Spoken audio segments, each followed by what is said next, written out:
see Vision's 2 first bans, and if they notice that there's like 2 heroes that they want to ban out, that we know they want to ban, and we don't want to give them the opportunity to do it, you can ban out the start, forcing them to ban the Ember, and then giving you one of those heroes that you want to play in the upcoming situation.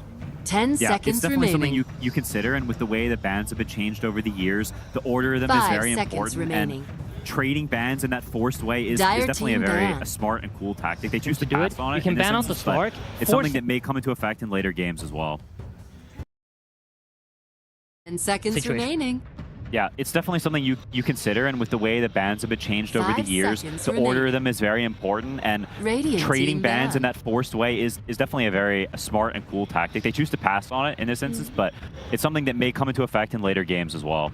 10 seconds remaining. With the Nature's Prophet taken out by Team Spirit, I think if you're Team Vision, you can comfortably lean back on your Lone Druid. I mean, there's always the concern of the first pick Winter Wyvern coming out from Team Spirit, but you have 2 bans here. Instead, they ban the Bane. Bane covers for Ember, it covers for Io.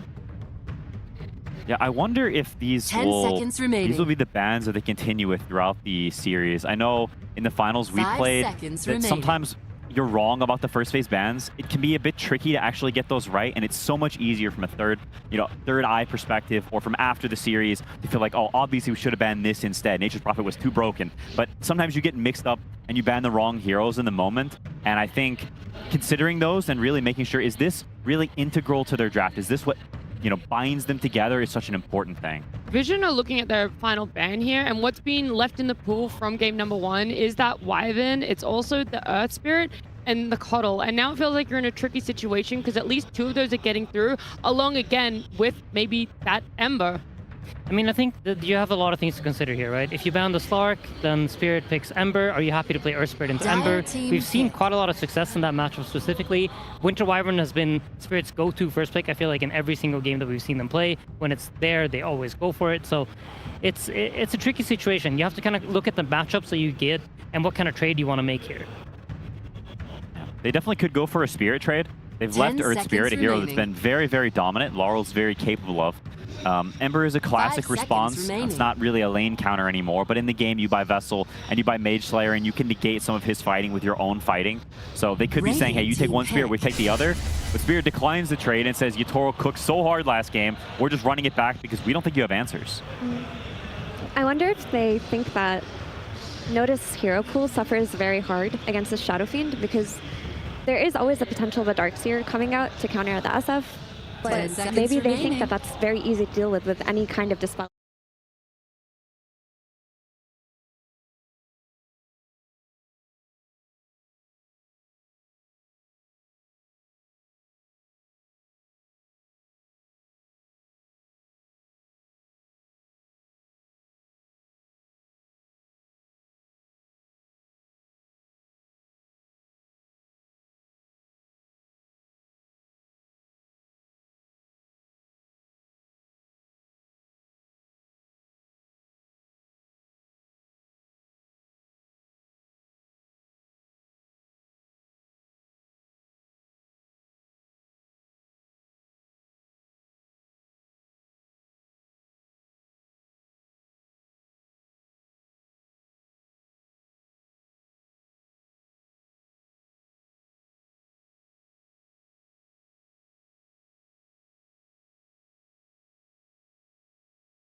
course, you have to consider.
Seconds remaining.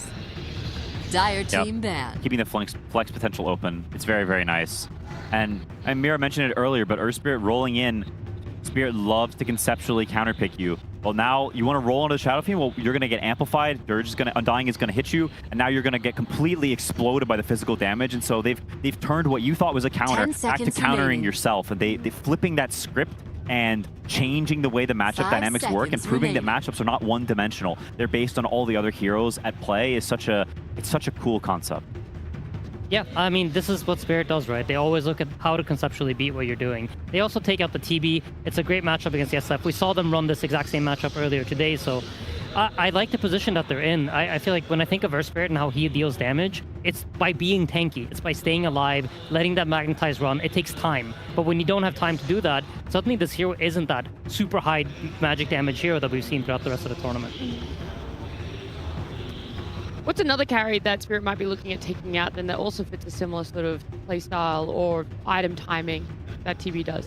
I mean, you're looking for something with a lot of armor. You want heroes that naturally buy agility or buy ACs, buy like something that has a lot of natural armor. Yeah, we saw the Luna from Yandex earlier or yesterday, and I think that could definitely be something they look towards. It's some hero like that. It's a traditional Agi carry that, I mean, I love that for them, for Vision now, that they get Satanic to play what he wants to play. He gets to play the heroes he's practiced for his entire career. The anime protagonist hero. That's what Satanic is best at, and they've set him up for that compared to last game where he's playing the complete opposite. A lot of his go-tos are kind of uncomfortable in this position, though. I mean, I think the only one that looks decent is the Templar Assassin, but we did see her lose to Slardar yesterday. 10 seconds remaining. Yeah, I mean, the tiny ban I think makes a lot of sense, right? It's just his ultimate gives him armor. It's a tricky position to be a carry, I think. I'm trying to think of good options. To be honest, the TA, I personally only really liked it when we saw it against the Centaur the other day. It had clear purpose. It's going to destroy its lane. It's going to abuse the minus armor. Here against Slardar, potentially, I feel like that is a draw-ish lane. It's not like a super dominant one.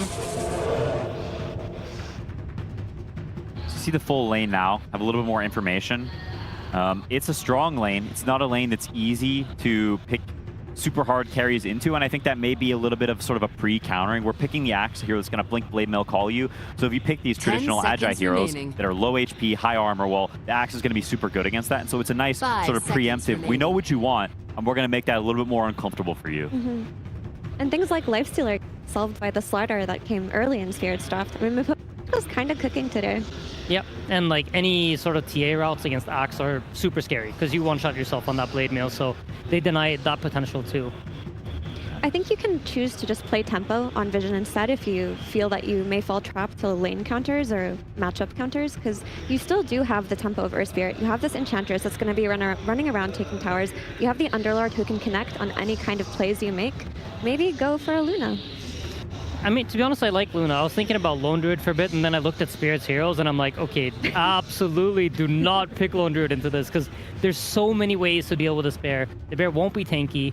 And to be honest, I like the Luna. Watson pulled it off. It looked pretty good. It buys the right items. It has a lot of armor. It even has damage reduction that it provides for itself. So it's a pretty cool pick here.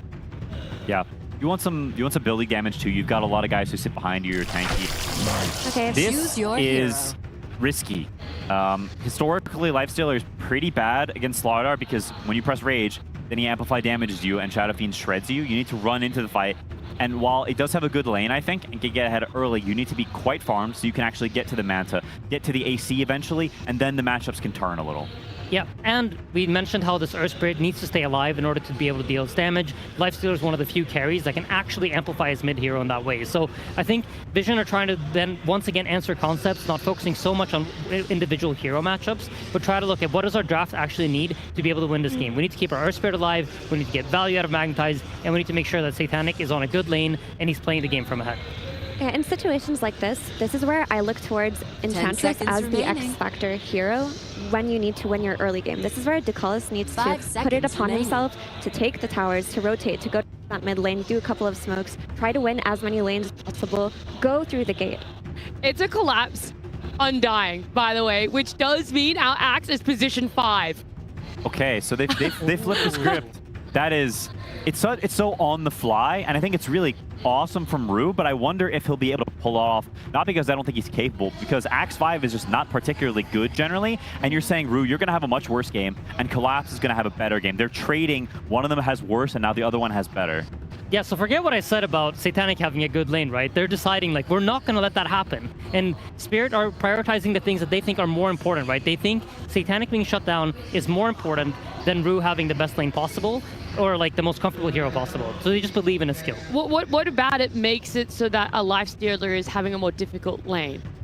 I mean, to be honest, you're just getting decayed. You're a strength hero, and so every time he presses his first spell, you're losing 4 damage. You're losing 4 damage, and that just keeps happening, and you're getting out-traded, and it's an 8 damage differential swing, right? Undying is getting 4, and you're losing 4, and so you keep getting out CS, and that keeps mounting over time, and it becomes a big problem. So you're either losing the damage or you're getting pushed out of lane, is essentially how we are going to see Satanic play this. Yeah, pick your poison. You're just going to get outlasted, unfortunately. I do want to comment that the 5 Axe, I think, will have a good lane too, because Rubik Underlord aren't going to bother him so much. You're just going to press Battle Hunger, as it's going to press Raises. It's not that difficult of a swing either. Yeah, I mean, the lane is really strong, and I think that's where he's going to be comfortable. The question more comes in, like, in the mid-game. He's been crucial in making moves, right? Does he know how to find those opportunities with Axe? Because sometimes seeing those things can be tricky if you're not really comfortable on a hero. But to be honest, I think from Spirit's perspective, this kind of switch, it shows that they're like really thinking about the game, and it's really impressive to see them do it. Well, we've loved getting to see that little switcheroo right at the end there, seeing the Axe go into position 5. But let's get a couple more details about it, because Tsunami has Miposhka standing by. That's exactly what was on my mind. Miposhka seems like quite the last-second pivot. Support Axe. What was the idea? Idea was like we picked Undying and Axe, so we can flex them between both roles. For example, they picked Axe, and we just decided that Undying would be much better at lineup against Lifestealer 30 and seconds bench. to bat. So, but Axe is still just under Shadow Fiend, he anyway will be useful. He anyway will get his brink. He anyway will stun some heroes. I mean Agar, and he will do his impact anyway. But Undying will just kill them later. So you definitely planned this out quite a bit, and I'm wondering, you are now on a 7-game win streak right now at TI. Obviously from players, I hear what a hot streak feels like. You know, your clicks feel better, you always know where the enemy is. But as a drafter, do you also feel like, oh man, I feel hot right now? Maybe in that grand final I would say yes, because I feel like also support from my players, like they believe in my ideas sometimes, like they trust me. For example, we let our spirit enemies, but we choose to pick Shadow Fiends. That was my idea, and we just wants to like how to like play very tempo and just kill them until he get his items, for example. And we can see how it will go. But they believe in me, I believe in my teammates, and we just have a very good synergy right now. And the harmony is working out great. Miposhka, good luck in game number 2 as we send it to our casters. Game 2 time, ladies and gentlemen, here between Team Vision and Team Spirit. And before we get into breaking down what's going on and what we're going to see, I believe we actually have some quick words from no one in the booth. Let's hear what he has to say.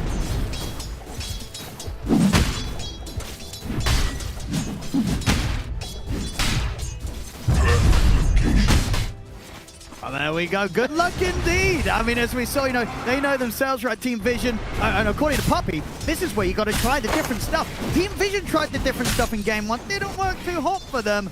So indeed, no one's like, well, Spirit, you could try something a bit different, putting Rue on this position 5. Let's see if it works for you. I mean, Spirit tried something different last game too, the Disruptor, and it was work. unbelievably good. I was shocked that it's the first Disruptor when we did see it start playing out versus Ember versus Io. It did seem like an excellent matchup. I mean, maybe that's what it is. Rue's like, I just want to play something different every game. Could be the case. No, I understand. Look, this pivot, very appropriate in the game. They saw how good of a game Collapse also had on that last one. As soon as they see that Lifestealer pick, it can be annoying for Satanic. You're already starting to see that damage differential. Lifestealer's damage early isn't really so high in particular, just because you have very good attack speed that builds in that you can get these extra last hits.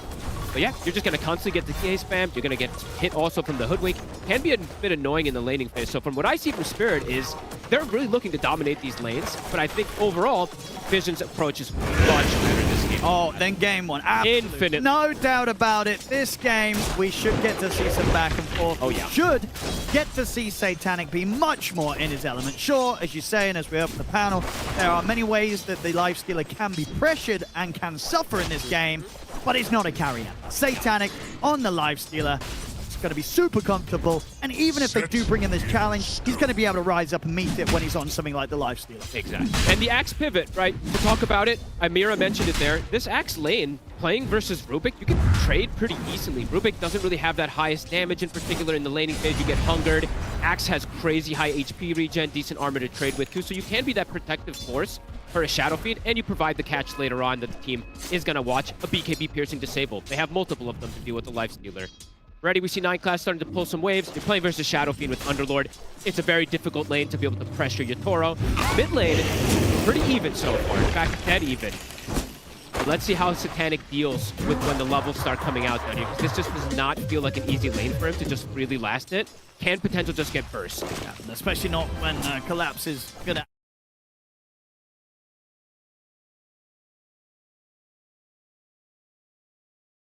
Wings, but some players have strayed away from it lately. It's just buying a Blightstone. I mean, Orb of Blight, sorry for the name change, but it's very strong versus something like Lifestealer. You're very low armor. It's very annoying to deal with this constant harassment, and Collapse's damage is high. If he gets a couple right clicks with a Blightstone, it's going to be crazy how much he actually deals with. It's not actually that easy for Satanic to step up to the creep wave. Each and every time he's having to use this rage to just not get caught by these bushwhacks from not me. So it could be that case. Well, sure, it's not a side lane Ember where he's just struggling to get that full recovery, but it's going to be Yatoro with absolute free farm to a bit of a slowed down Satanic again. They're going to try and go for a bit of a dive here with the Tombstone. Satanic will turn to try and take it out, but Soul Reveal comes out onto the Tombstone, and Satanic, He's going down. First blood here for Collapse. They will get not me. This is a big creep wave, though. Punishing Collapse with it is not easy. No. Too many creeps. He can easily walk this one off. I mean, already showing that with this aggression spirit, they're ready to punish Satanic early. They don't want him to have a free game at all. And talking about the Lifestealer as well, too, they went for this last pick, but by no means is this a free Lifestealer game by any means, right? They're playing into the Corrosive Haze from the Slardar, the minus armor that comes up from the Shadow Fiend, the Axe that has the call versus him, and a difficult lane as we're seeing. So already seeing the approach from Spirit to shut things down.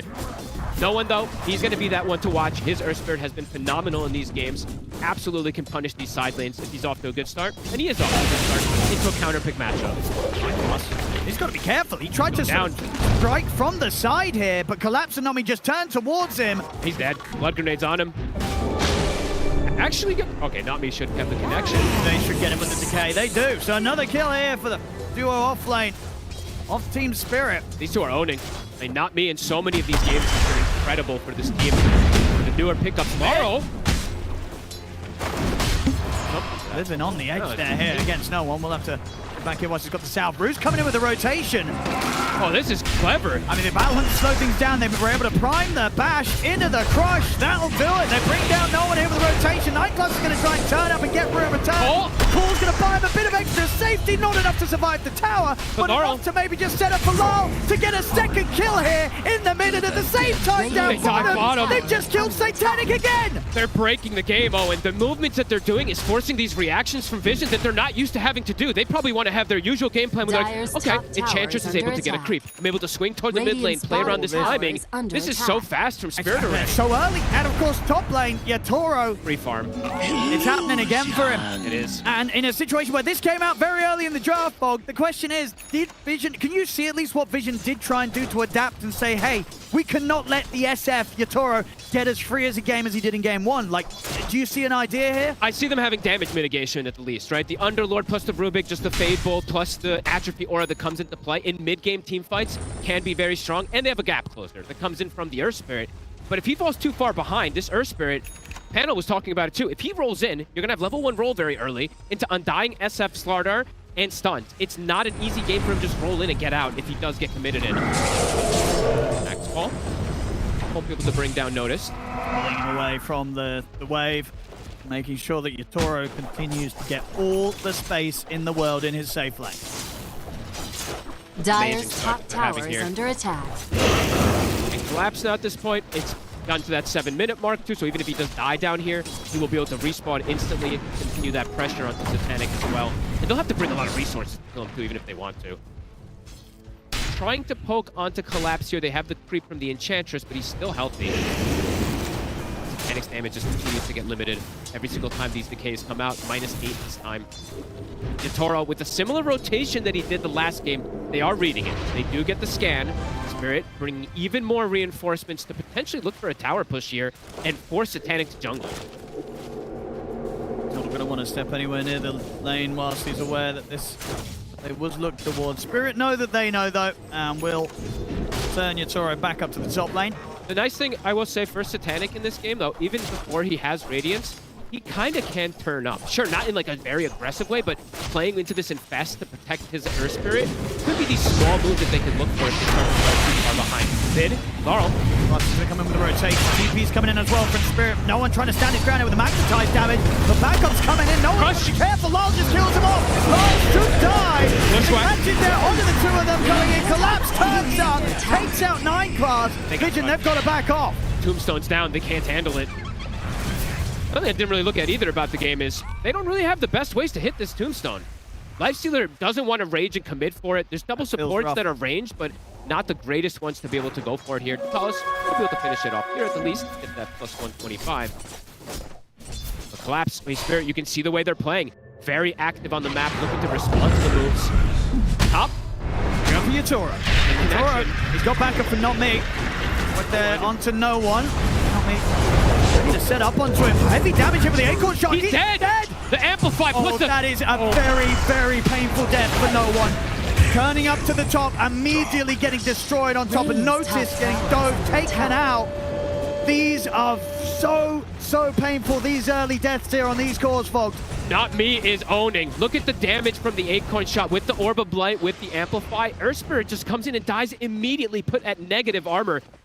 These are incredible moves from Spirit, and teams have talked about the best way to deal with Earth Spirit currently in this meta is shut down his early game. The hero is a lot about that momentum. Yes, he has absurd scaling, but if you slow down the vessel timing, this hero can fall off pretty quickly. With how much damage he can put out versus these tanky heroes too, which they do have. They have a Smart Art, they have the Undying. Laurel having a hell of a game this time. Last game, he did struggle a little bit in the mid game on the Slark, although his team was owning. This one, Laurel is performing incredible here versus that Earth Spirit. 3K lead, first 10 minutes. They've got their work cut out for them yet again here, Vision. And Laurel. Not an easy spot to play from here. And overall, Laurel, have to keep mentioning the type of game for this Slardar. The fact that he's having such a good opener, he's very good versus all three of these cores. Underlord, it goes a bit of both ways. How good the pit and the Firestorm is, but collapse. Remember the body blocks onto Ducalis. He's getting slowed down here. Fine time for Lars to close in. Ducalis, he's gone. See, no one come up the counterplay. Will be able to roll forward, gets the silence in onto Collapse. He'll heal up here with the Soul Rip. Doesn't matter, they'll still kill him. They ditch him completely. They don't lose anybody else. And he's back to life. Cecil Sturge immediately is going to be able to rejoin the fray. So they cut their losses instantly. Now potentially going to go for another remove here. Not Me and Rue. I mean, they're preparing for no one returning to the mid. As an invis on Not Me. No one's not careful here. He could get caught. I see Ducalis come in just so that there is some sort of backup for no one. These levels on the supports from Spirit, they're both level 6 already. High burst potential here. So much damage amplification. The Slardar, the Undying, as we're seeing come into play. They have to be very careful on the setup for these bottom tower is under attack. Night Glass, as soon as he's able to steal, that's a really good one. He's going to be able to find the crush. Commit onto Lyle. No, not just yet. Not Me still getting some pretty valuable information. This is reminiscent of last game. Yatoro in the enemy triangle. Farming Ancients already at this point. Lifestealer not in a position to be able to do anything like that. But the important thing for Satanic is, though, he hasn't been pushed out of his lane. He isn't forced to just jungle right now. He's top 3 net worth. Last game, he was already by far the bottom of the core, so a much better start for him, all things considered. He has much greater chance to carry this time. No one.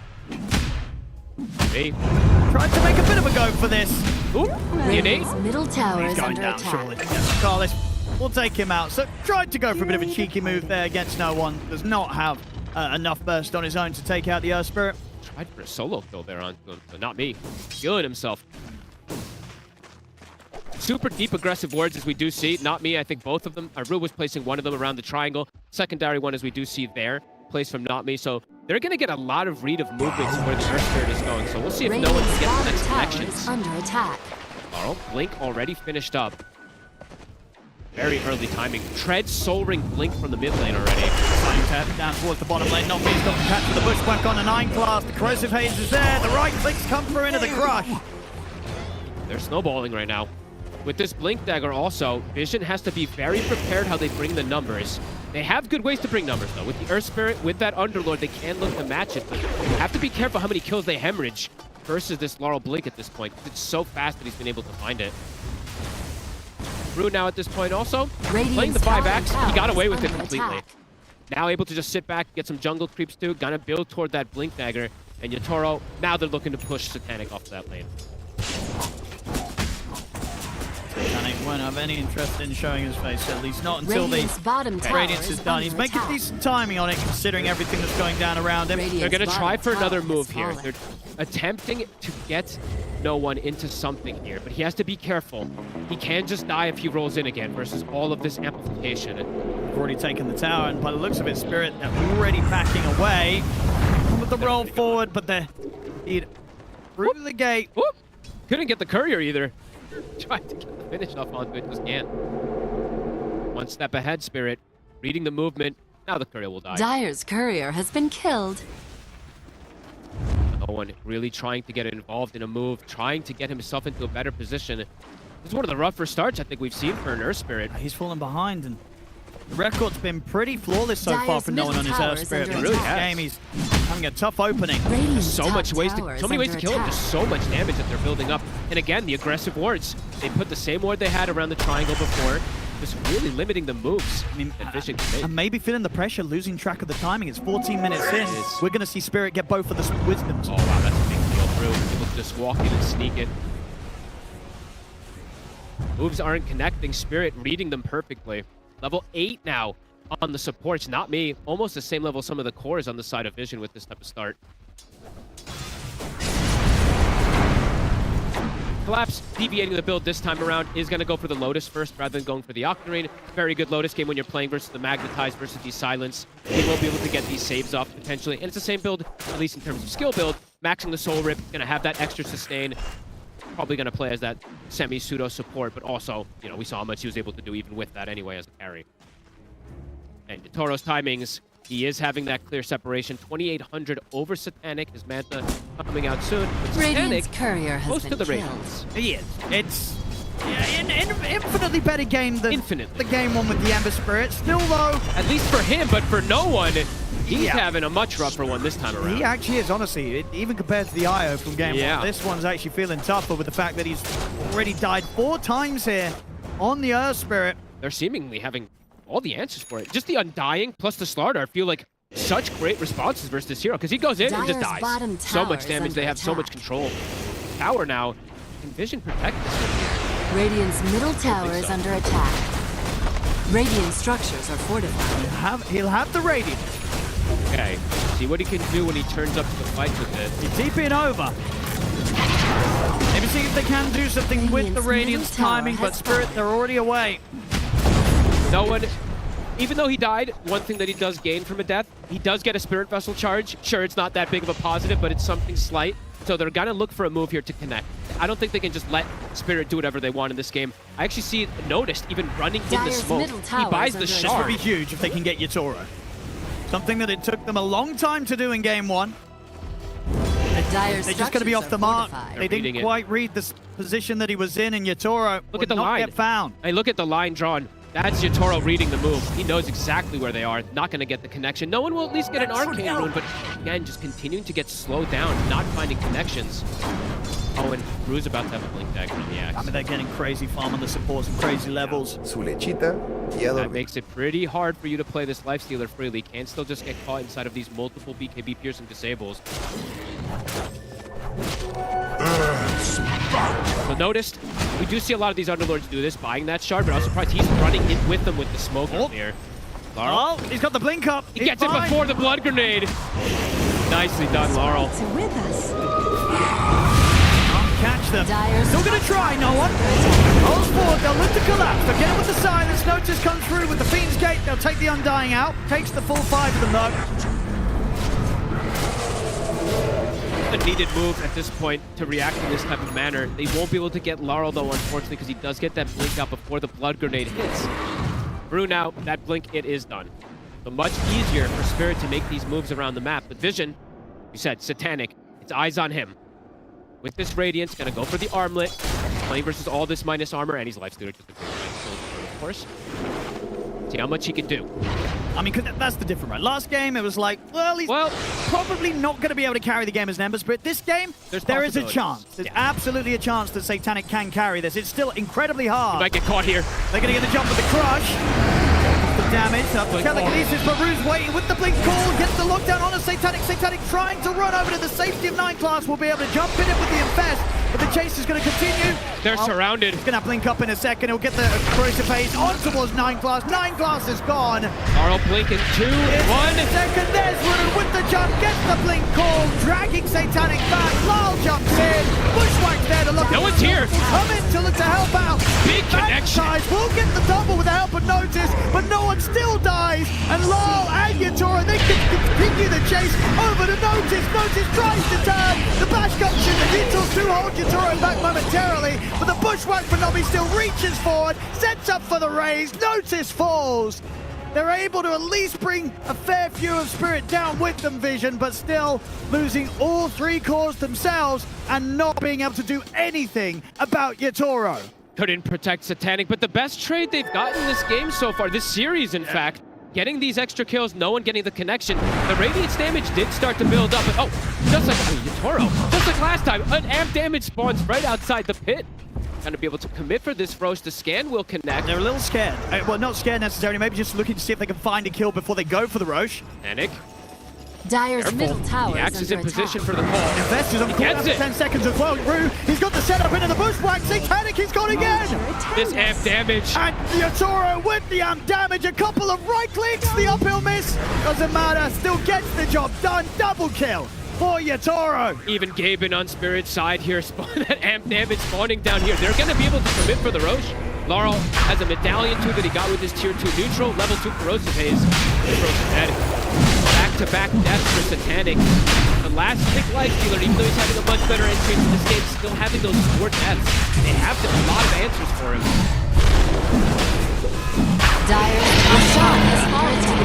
A difficult one yet again here for Vision in this grand finals game 2. But better than last time. Still It ways is, to see ways to enter these fights. But yeah, Yatoro, he is 4K ahead. Yeah, I mean, if they don't manage to turn this game and we go to game 3, surely there's something that they can do to ensure that Yatoro's just not getting these sort of starts 2 times back-to-back here on his SF. He's making this grand finals look easy so far. He is. And Collapse now, maybe starting to try to get into no one's head as well. No one ruins top, the rune spawns bottom. It's not going to be fortunate for him. Collapse with to get a shield rune. And with this minus armor, he can actually just go for an immediate Tormentor, a super efficient one nice as well, one too. as well. He gets it on Not Me, one of the better shards that you can get. Dyer's middle tower has been denied. And for the side of Vision, they don't really have these BKB piercing disables. They have much harder ways to start fights and force fights. It really has to be around no one. And as we've seen multiple times, he has to be careful, because once he's committed in those fights, he dies in just so fast to all this physical damage. Hard for them to make these moves aggressively. Oro. I mean, they want to try and push. They get the setup here with the pit on 2 of them. This is a good connection. Okay, can they bring him down quickly though once they can? The age is gone. Oh, this is a huge catch. Nightclass gets the sharpshooter steal too. They're trying to bring back up over to help him out. They'll look for the Requiem, but they're stunned from the Centaurus there to put a stop to it. Yatoro's going down. Taken out. No one gets the kill. Rue, he'll TP out of there. A Vision finally being able to take out Yatoro in a situation where he had that Aegis. So a rare sort of misstep from Yatoro where he may have just felt that he was a bit further ahead than he is. You know, he's incredibly far ahead, but not that far ahead enough, Fog, that he can just step up with the Aegis without his team behind him. Vision, they'll punish that any day of the week. The last game, when they did this type of move, they had Collapse with them. This time, not having Collapse, absolutely crucial. They see that on the side of Vision. They bring all 5 heroes with the Fiend's Gate. Nice move from Notice. Easier for him to get involved in this game. So not having the initiation from the Earth Spirit this time, but having the Ags on the Underlord actually making the difference. So good timing from him. Solid bit of a slowdown there from Vision. Well needed as well. If Spirit were allowed to continue to pick up objectives with that Aegis, this game would have fallen into an incredibly dire position. But hopes here now for Vision. Regen has been found. Sharpshooter will connect. Around to make it a little less appealing for Spirit to commit for Ducalis. He's trying to get him out of here, won't happen. Ducalis goes down. Way. Just to get the call onto 9 Class as well as the Battle Hunger. They should be able to pick up both supports. He'll try and lift himself away, but lulls in with the blink. Double kill for Yatoro. Speed from Spirit. No Magnetize available. No Underlord Gate. They immediately run at them. We'll be able to catch those 2 supports, but not 4 kills. Instant smoke, though. They do want to find another one. Panic showing himself up top. Armlet is done. Gonna go for that Manta. Dyer's top tower Like the build, is being under pretty attack. standard this game. Going for the Armlet, Manta, AC, playing versus this physical damage. Wants a way to dispel that corrosive phase too. All makes sense from Satanic. Can they connect with this smoke rotation? Even if these 2 do, it won't be the easiest of kills. No, they probably want Yatoro to be in there if they want to go for a triangle play. It's not going to be the case. 9 Class, I like that he buys this shard this game. Knows that he needs to be the save for Satanic or for no one to bail them out of a potential bad scenario. I like it quite a lot. No one starting to recover. Has a way to protect himself now too. Does have the plate mail. So will be able to potentially survive versus that high person. They're getting aggressive again. Multi's at the ready. They've got Fiend's Gate. See who no one can find. Really big slowdown that they were able to do onto Yatoro once. Can they find another core kill? Yatoro, this time, does need a BKB this game. Not going to do it before the Shadow Blade, but the next item after that will be that BKB versus the Magnetize and the Underlord. So they do have Dyer's windows. If top they get on tower top is of him under at the moment, attack. they will kill him. Dyer's What a top collapse tower of has his fallen. build. Okay.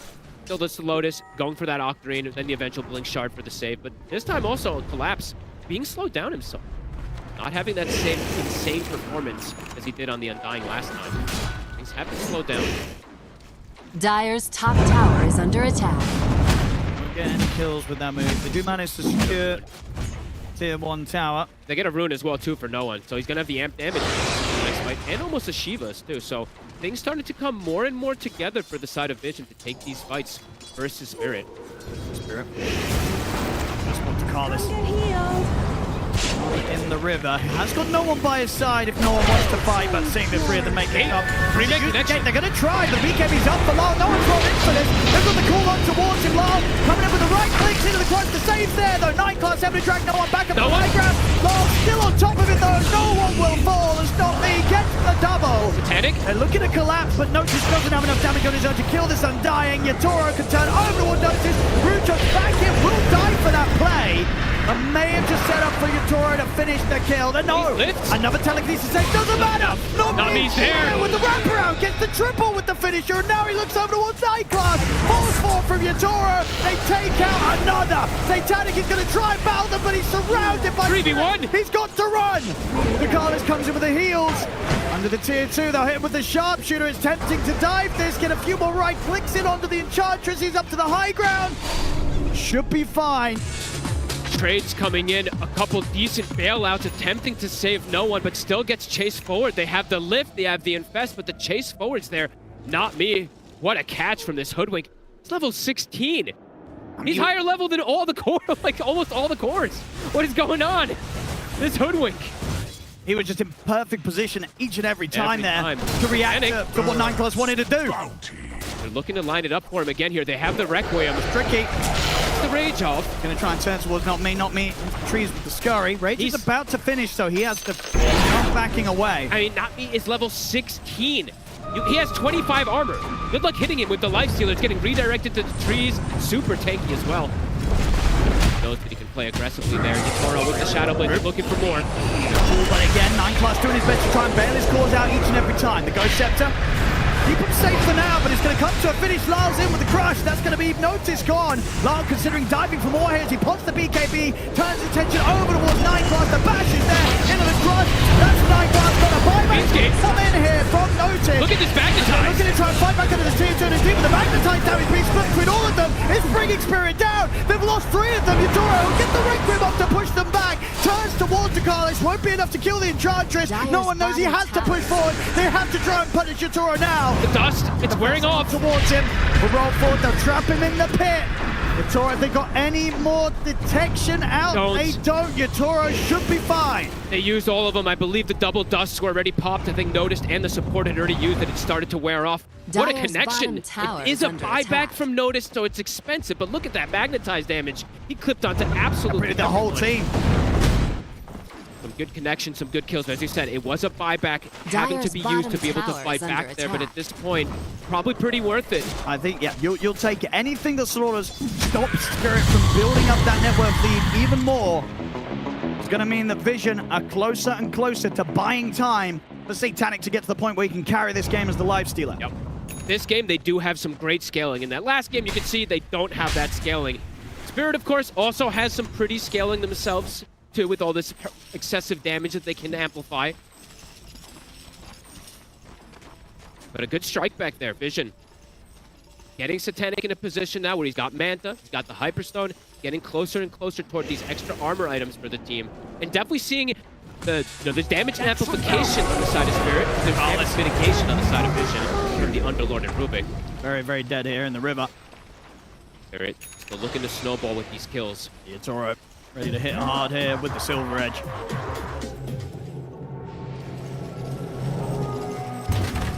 If they find anyone around the tower, Satanic. Look at the Rage off, but still heavy damage through it. Nice Manta dodge off the call, allows him to get the infest off. He'll still get caught by the Bushwhack. Another big Magnetize comes out with the BKB's up for a while. The Ghost Scepter's bite, some protection in for no one to notice, but not enough to keep no one alive, as no one will fall. They try so hard to protect Satanic, but Spirit, they know exactly where he is. And no one, even though he's got Shivas and Ghost Scepter, still vulnerable. There's so much mixed damage. I mean, it was a very cute attempt to try and survive nice. there with the man to dodge at the call, but still not enough to get away from Spirit. It's insane how aggressive they're playing, Owen. It's 29 minutes, 29 kills. They are not playing a farming series by any means. They want to put this pressure on as much as possible onto Vision, force them to play reactive. That's exactly what it is, right? A reactive game from Vision, which usually it's them on the aggression. Milton continues to get caught. 7 deaths now for this Earth Spirit. Bringing in the mid wave and the bottom wave. And it's for me, it's for Yatoro. Still only the 1 death is very impressive in this game. Having a lot of magical damage to go through him. Looks like he is going to go back for that BKB potentially here too, which is going to protect a lot versus the top control. tower is under attack. He's going to be pretty much invincible with the BKB. Yeah, he is.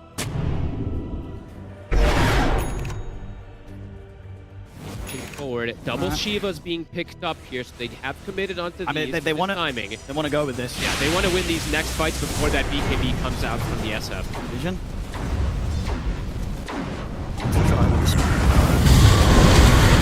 Get a clean catch to start this one. Not a lot the Rue can do. Catch also, they're just looking for another one onto not me. Satanix on top of him. All right, they'll get the chase down. Put him in the pit. They'll get the 2 supports. I think that's the first aggressive move that we see Vision actually able to connect with. It is just the 2 supports again, but it's around a good timing. 20 seconds until Roche is going to be spawning. And they didn't commit the Magnetize. They did use Fiend's Gate, but they have Magnetize for the upcoming fight.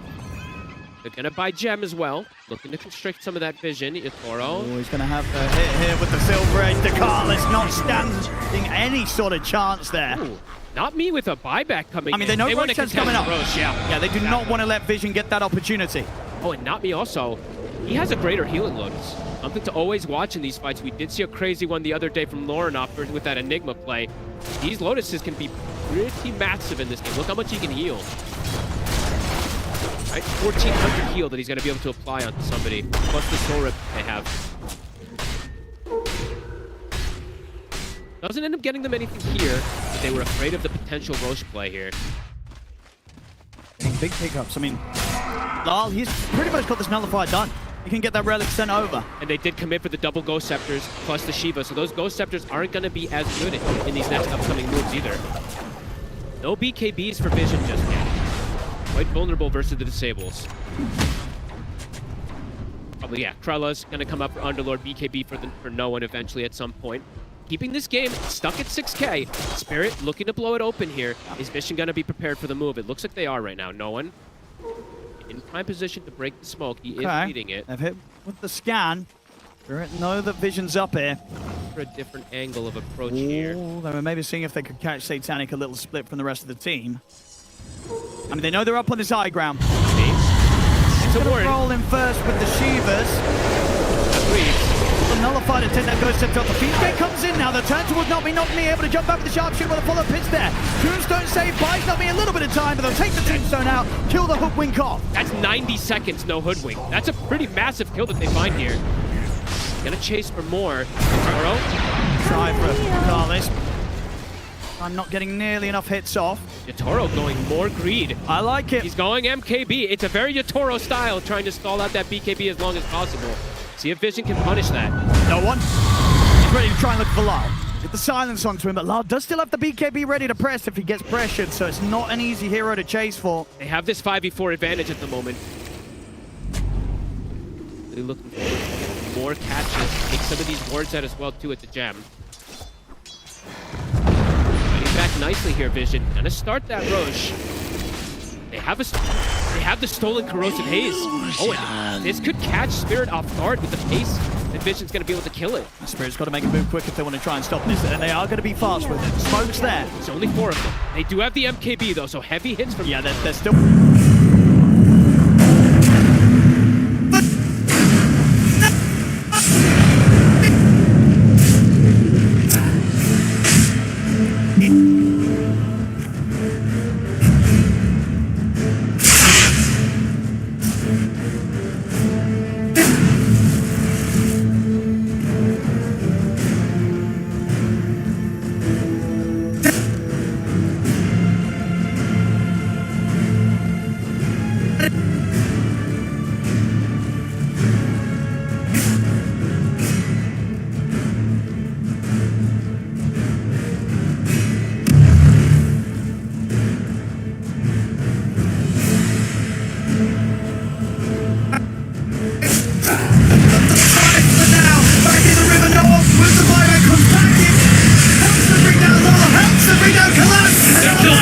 kill through.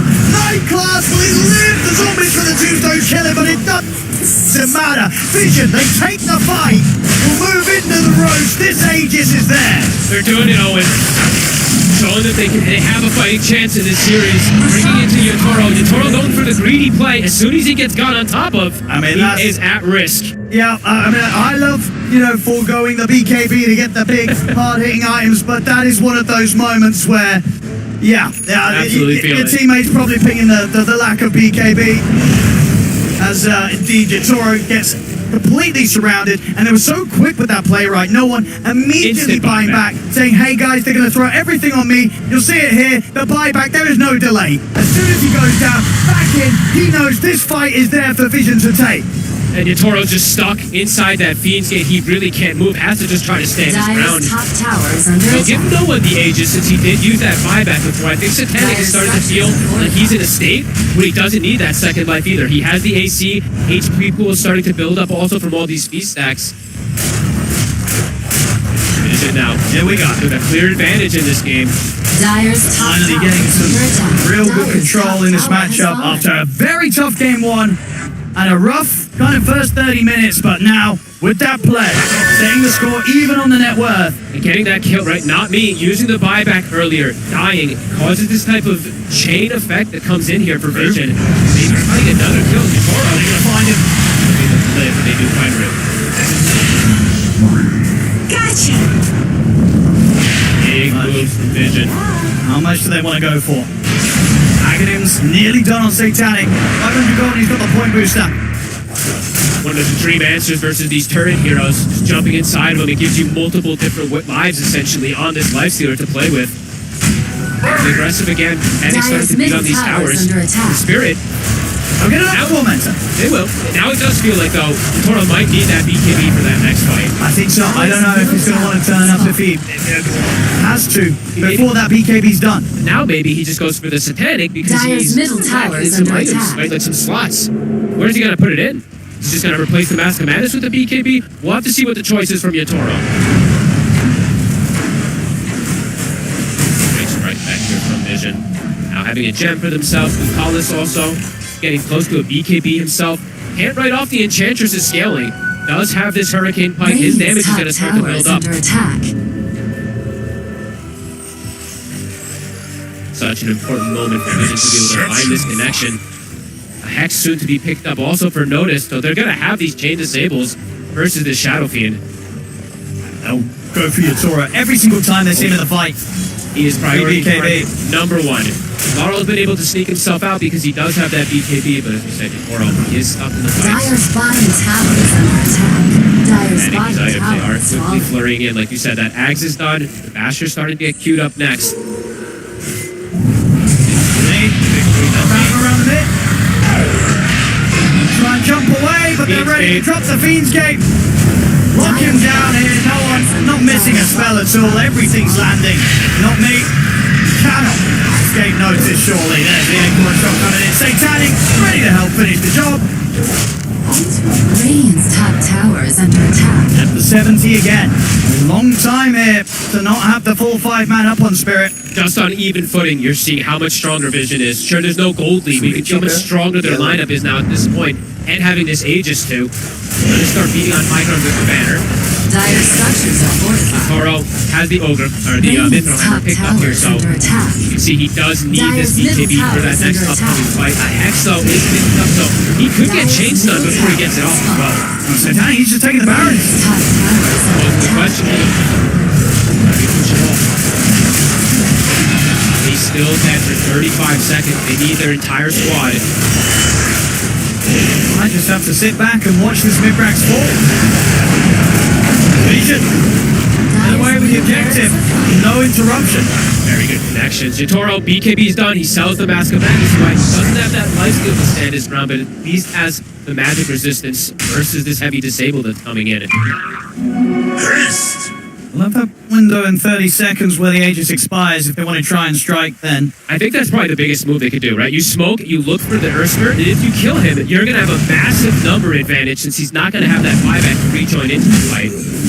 Initiation is still going to be crucial for both sides.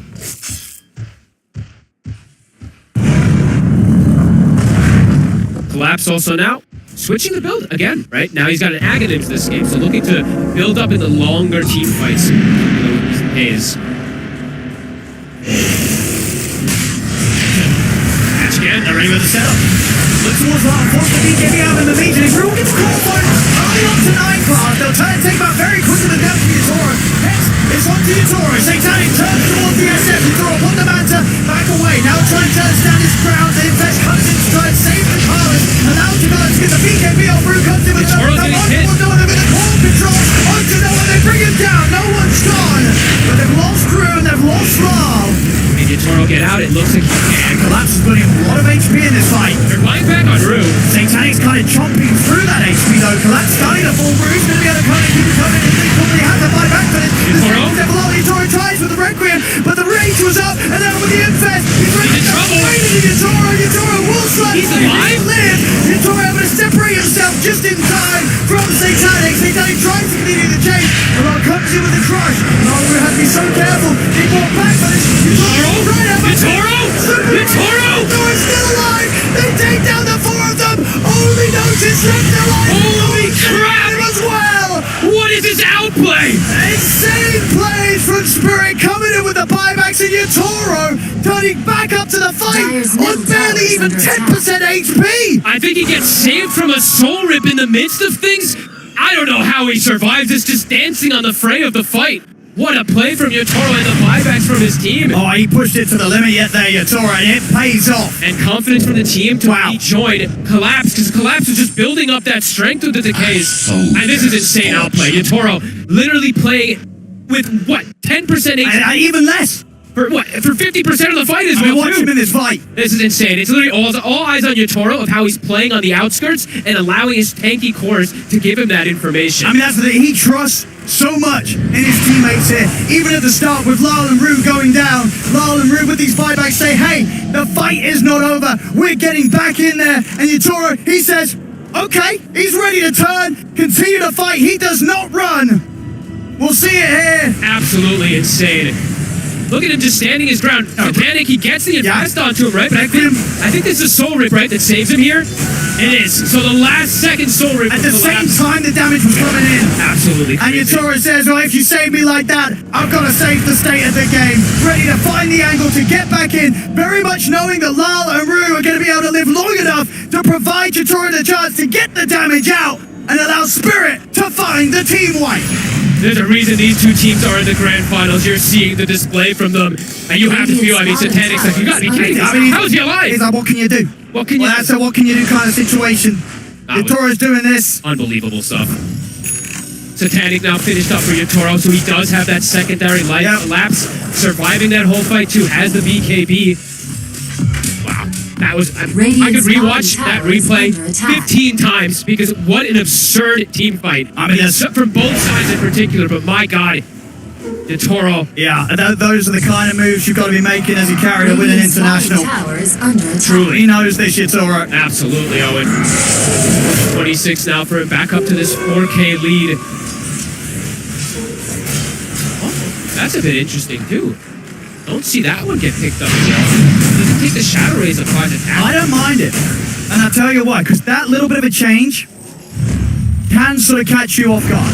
When you're trying to kind of hold back on the Rage and the Infest, it might surprise you. That little bit of a difference on the Requiem timing, it could trip up even the best of characters. I don't think I've seen anybody take this talent. It's big brain. The other one is and these are the sort of moments again in the international grand finals to do stuff that's going to be just that little bit of a difference in feel and vibe that catches the enemy cores off guard. This is such an amazing game. Best game of the tournament so far here for me. 40 minutes in, super even. Yeah, both teams absolutely with a chance. As much as that fight was phenomenal for Yatoro, did obviously mean that they had to use it was a lot of buybacks. It was. This can be punished by Vision. Hey, buybacks feel like it's going to be the name of the game, this one, right? Earth Spirit, they used the last buyback, ends up winning the fight. This time, it's Spirit with the buyback, so could see it go the other way again. Well, that's the right afterwards. As impressive as it is to win the team fight in that fashion, it's not the way you always want to do it, right? Sure. The plan is never to sort of let you carry death to sort of as close to death, the edge of death as the situation with there for Yatoro. That's not always plan A. And So, now, Vision, next time round, if they're able to push him over the edge that little bit more, the outcome could be vastly different. level 25 starting to get hit. Lifestealer level 25, Underlord, Shadow Fiend, and the Slardar and the Undying. So 3 level 25 cores on the side of Spirit. So much money on Satanic. He's got pretty much 5k gold. Because he has to eat the Aghanims, and he's still considering what he wants to do. He wants to go over damage or a match. Has a bit of control here. On towards Satanic. Head down. He's trying to step it. But Satanic's bringing it down low. Too much damage. Him down. Yatoro's gone this time. Satanic reigns supreme. Ready to go over towards Collapse. Trying for the Vici Gaming TP out. The damage is too much. Satanic gets the double. Just like that, might be able to push toward the base. The Undying respawns, does have the Ceaseless Surge available, but no Yatoro for 80 seconds. I mean, it's always going to be the difference maker, right? If they can kill Yatoro at the start of the fight, that's the key. A much different outcome to these team fights. And 9 class now, I think this is the 3rd time I've seen him be able to steal Corrosive Haze. So that extra physical damage, it makes the difference. Oh, not me, might try for a steal. Oh, no, he's not going to get the chance. They were ready for him. They had to outplay pretty hard in that last phase fight on Spirit with the buybacks, but now truly seeing Satanic able to stand his ground. He's able to just stick on top of that Shadow Fiend. Has the damage. That's a big Aegis too. Refresher Shard as well. And 9 class, honestly, do not steal another spell. Keep that Corrosive Haze. It's probably the best one he can get this game. Yeah, because if they get that sort of situation where they can just surround the SF, that's just going to make that situation so much more easier. They will kill him so quickly with how much Satanic has ready to take him down, especially when he's going for, obviously, with the Stainless next. He wants to make sure that he pops range, hits this SF, and Yatoro is just dead. There's not going to be a situation where Yatoro can stand and fight back against the Lifestealer with a Daedalus. That also was a fight with Spirit. Like you said, the triple 4 level 25s. Not Vision with the triple 4 25s. Now no one does have that max class available. Satanic. They will respect it. They start backing away. Through. Find some sort of grab. They see the great ward crazy. He's caught out on the low ground. Has to put the BKB. Turns everyone's got over. Number the BKB for the second tour. Once they get it down, you know what? No one's gone. They get the core control onto Satanic. Satanic puts the Manta. Who's considering diving for more? Will hold back. They don't want to chase on high ground versus Tombstone. Still a bit dangerous. 1 for 1. Last for it, 9,200 HP. That's a lot of health. They have so much percent damage. I mean, Collapse, he wants to still kind of go for it. Chasing them down. Panic. Also the BKB on Ducalis. Tries to get around the Satanic, but Satanic's ready to turn straight away. Healing back on the fall. He'll infest over towards Novi. He's gone. Satanic is close the gap on Yatoro. Yatoro has to separate himself from Silverhead. Tries to backline though. On towards the Lifestealer. The kill off 9 class. No kiss, he's ready to have the corner. Got in.